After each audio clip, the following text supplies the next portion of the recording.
గారు మనతో పాటు ఉన్నారు. అదేవిధంగా చరణ్ కౌశిక్ గారు కూడా జాయిన్ అవుతున్నారు. ప్రకాష్ గారు నమస్కారం భరత్, చెప్పండి. నమస్కారం.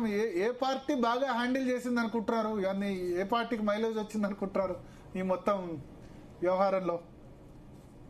అంటే రేవంత్ రెడ్డికి ఒక మైనస్ అవుతుంది ఇది. ఎందుకంటే రేవంత్ రెడ్డి గారు అక్కడ తెలుగుదేశం పార్టీ అధినేత కన్సర్న్లలోనే పనిచేస్తున్నారు అనేది జగమెరిగిన సత్యం.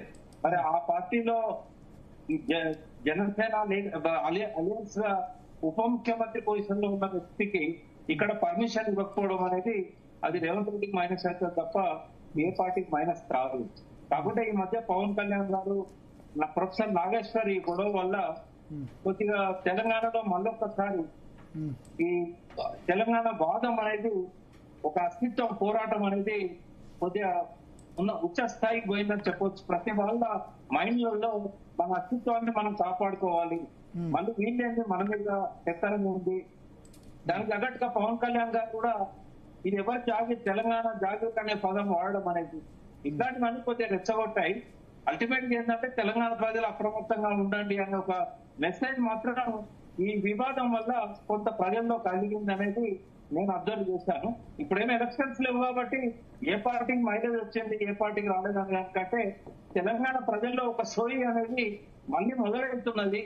వరుసగా జరుగుతున్నాయి పరిణామాలన్నీ కూడా అస్తిత్వ పోరాటం వైపుగా. మీకు చెప్పాను భరత్, నేను ఒక 6 నెలల కిందనే అస్తిత్వ వైపుగా పెడుతున్నాను. ఇది అవసరం, ఇప్పుడు ఫ్యూచర్ జనరేషన్స్ కూడా ఇది అవసరం అని చెప్పాము. కేసీఆర్ గారు కూడా వార్షికోత్సవ సభలో అస్తిత్వ సైనికులు కావాలి ప్రతి ఒక్కరని చెప్పాడు. సో మళ్ళొక్కసారి తెలంగాణ అస్తిత్వం పైన చర్చ జరుగుతున్నది. తెలంగాణ ఏం పోగొట్టుకుంటుంది, తెలంగాణకి ఏం కావాలి అనే స్టోరీ అనేది ఇవాళ తెలంగాణ ప్రజల్లో వస్తున్నది. పవన్ కళ్యాణ్ అయినా, నాగేశ్వర్ గారి వివాదమైనా, రేవంత్ రెడ్డి గారు సాంస్కృతిక మార్పులు ఏవైతే చేశారో తెలంగాణ తల్లి మార్పు కావచ్చు, ఇట్లాంటివన్నీ కూడా అస్తిత్వ ఉద్యమాన్ని తీవ్రతరం చేసే వైపుగా ఈ చర్యలు కనబడతా ఉన్నాయి. ఓకే, సో మీకు అస్తిత్వ ఉద్యమం ఓకే, పార్టీ వైజ్ గా ఎవరికి లాభం ఎవరికి నష్టం? మీ వాయిస్ సరిగా వినబడతలేదు. పార్టీ వైజ్ గా ఎవరికి లాభం ఎవరికి నష్టం?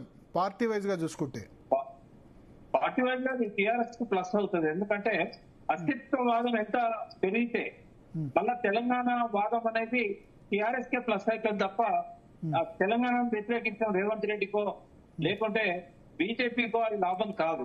అది ఖచ్చితంగా టీఆర్ఎస్ కే ప్లస్ అవుతుంది. టీఆర్ఎస్ కే ప్లస్ అవుతుంది. ఎక్కడ తెలంగాణ బట్ ఆంధ్ర రాయలసీమ ఓటు ఏమంటారు? ఆంధ్ర రాయలసీమ సంబంధించిన ఓటు టీఆర్ఎస్ దగ్గరే ఉంది కదా. ఆంధ్ర రాయలసీమలో అది పవన్ కళ్యాణ్ ప్లస్ అవుతుంది. ఓకే, అది పవన్ కళ్యాణ్ కే ప్లస్ అవుతుంది. ఓకే, ఎందుకు ఆయన వెళ్లి ఆంధ్ర ఎగ్జిస్టెన్స్ ఇక్కడ చూపించినందుక? అంటే పవన్ కళ్యాణ్ దూకుడుగా వస్తున్నాడు కదా, రేపు ఎమర్జీ కావాలి. నేను అనుకుంటా దీని వెనకాల కొంత బీజేపీ వ్యూహం కూడా ఉండొచ్చు. ఎందుకంటే పవన్ కళ్యాణ్ బీజేపీ కలిసి రాబోయే ఎన్నికల్లో పోటీ చేసే అవకాశం ఉంది.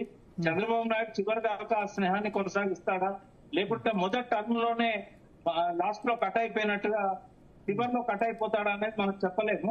బట్ జనసేన అండ్ బీజేపీ మొత్తం కలిసి తెలంగాణలో ఎన్నికల్లో ముందుకు వస్తాయని చెప్పి ఒక సంకేతం అయితే మనకు ఈ వివాదం వల్ల బయటకు వస్తా ఉంది.